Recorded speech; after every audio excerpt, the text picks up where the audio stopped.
YouTube channel! It's your girl, Maisha. And for today's video, gagawa po ako ng Kilay tutorial.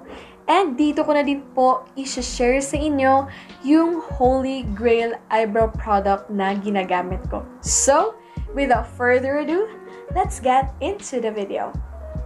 I am really sorry girls if medyo natagalan po yung video na ito because na-addict po ako sa The Good Doctor and katatapos ko lang pong panoorin yung season finale nila sa season 3 and sana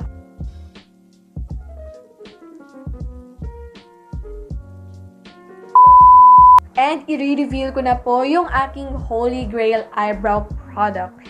And this only cost me 150 pesos. And what I like about this product is that it has both eyebrow product and at the same time spoolie. And that product is no other than Careline Best Brow Liner. And yung shade ko po dito is Taupe. And bigay po to sa akin ng aking boyfriend. So thank you so much again, babe, for this beautiful eyebrow product. So the reason why is it that this has been my Holy Grail eyebrow product is that look at the pigment of this one. Hindi ka ganun ma-overwhelm sa paggamit nito. Unlike the eyebrow product that I have here, na isang swipe pa lang, para makakabahan ka na because sobrang pigmented. So, dito, sa Careline Best Brow Liner, makokontrol mo talaga, especially if you're just a beginner in makeup. The shade that I have is Taupe. And ito po yung kaniyang shade. Ito po yung kaniyang swatch sa aking wrist. And although black yung aking buhok sa ngayon, okay naman siya. Kasi yung kanyang shade is hindi ganun ka-reddish. Kaya, okay din po siyang gamitin if you have black hair. For beginner girls there na wala pang pangkilay and naghahanap ng affordable pangkilay, this one is perfect for you because you have 2-in-1,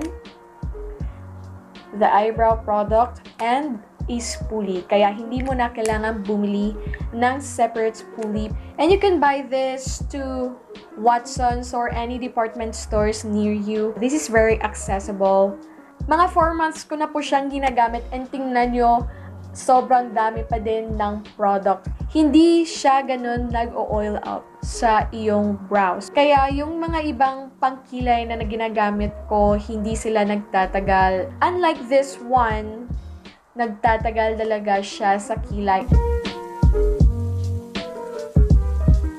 Ayan girls, sobrang lapit na po natin and hindi po ako nag-a-apply ng concealer just to clean my brows. And if magtatanong po kayo kung saan po ako nagpapakilay, well, nagpapakilay lang po ako sa aking cousin na si Toto. And girls, straight po siya, hindi po siya baklay. And magkakaanak na sila ng kanyang asawa this coming May. Kaya medyo excited po ako sa aking pamangkin.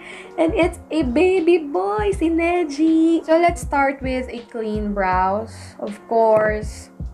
And just rub your spoolie and suklayin niyo po paitaas ang inyong brows so that you could see the outline of your brows sa ilalim na part. And I am going to break a rule here because sabi nila, common mistake that girls usually do is that nagsastart po dito sa inner part. But girls, trust me with this one because I've been doing this for months and sasabi ko po na hindi po magiging square at magiging fake yung iyong kilay after this tutorial. So from this point up to this point, draw a line but light-handedly. So it means na medyo light-handed lang po tayo dyan sa part na yan. So kung light-handed, ganyan lang po dapat yung strokes. Huwag niyo pong diinan, girls ha. Iwasan niyo po yung pagdiin ng eyebrow product. Dapat sa pag-drawing po natin ng ating brows, dapat light-handed strokes para makontrol at para hindi ganun maging overwhelming tingnan yung ating kilay. So, ayan po yung common mistake na masasabi ko. If light-handed lang po yung strokes mo, mas makokontrol mo yung intensity ng iyong kilay.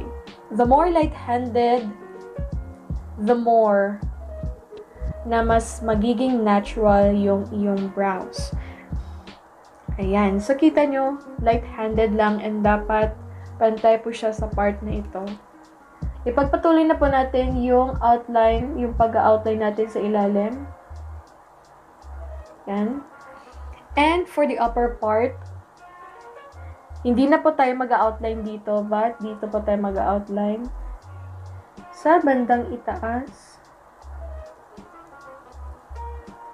Just follow the shape of your brows. Don't overdo it, okay? And of course, light-handed lang po tayo. And if may makikita po kayo dyang kalat, you could just correct it by using your pinky finger. So, kitams girl, no need na po tayong mag-concealer. Yan. And the trick for this part, for the inner part, para hindi mabukhang fake at square yung ating kilay is that i-brush po natin yung part nito upwards. Ayan. Dapat dito. Sorry, guys. Ayan. And for the rest, you could just gently blend it with your spoolie.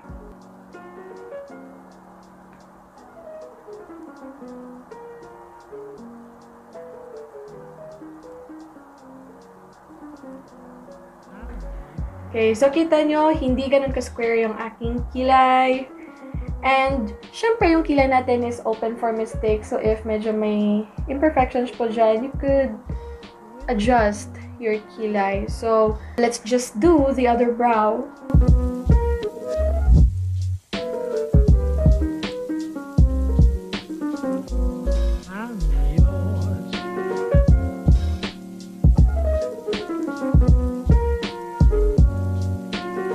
And voila! Ayan na po yung aking kilay. And this is what my kilay looks for every day. Gives you that natural bushy brows. Sa mga girls dyan na nagda-doubt pang mag-drawing ng kanilang kilay. And also for the girls dyan na hindi pa handa na magpa-trim ng kanilang brows. So, I would highly suggest you girls to try an eyebrow gel. Merong dalawang types yung eyebrow gel. Una is yung clear eyebrow gel. So, yung pinaka-famous na clear eyebrow gel na marirecommend ko sa inyo is yung Nichido clear eyebrow gel. And that is only for 89 pesos. And for the tinted brow gel, I would highly suggest you to try Vice Cosmetics Volumizing Brow Gel. So this one will really help you to achieve a natural bushy brows na sinasabi ko sa iyo. And I've been using this for almost 10 months. And kita nyo po, burado na po yung kanyang print because halatang-halata na gamit ko na po siya. This is my on-the-go eyebrow gel. So, tuturuan ko na po kayo kung paano mag-apply ng eyebrow gel. Yan. So, first is, di ba makikita nyo na madami po siyang product. Just scrape off the excess product na nandyan sa iyong wand. So that hindi siya ganun kakapal. And once done, apply it on your brows in upward motion.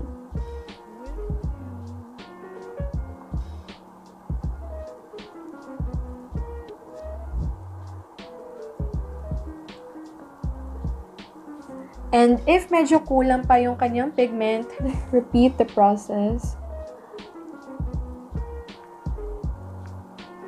Ayan. So, see the difference from this part to this part. Yung purpose ng eyebrow gel is para magiging intact yung buhok mo sa iyong kilay na maiiwasan yung mga kalbo parts dyan. And yung pinakamaganda sa eyebrow gels is that hindi ka mape-pressure na hindi pantay yung kilay mo. Nag-iiwan siya ng tint na hindi ganun ka-pigmented.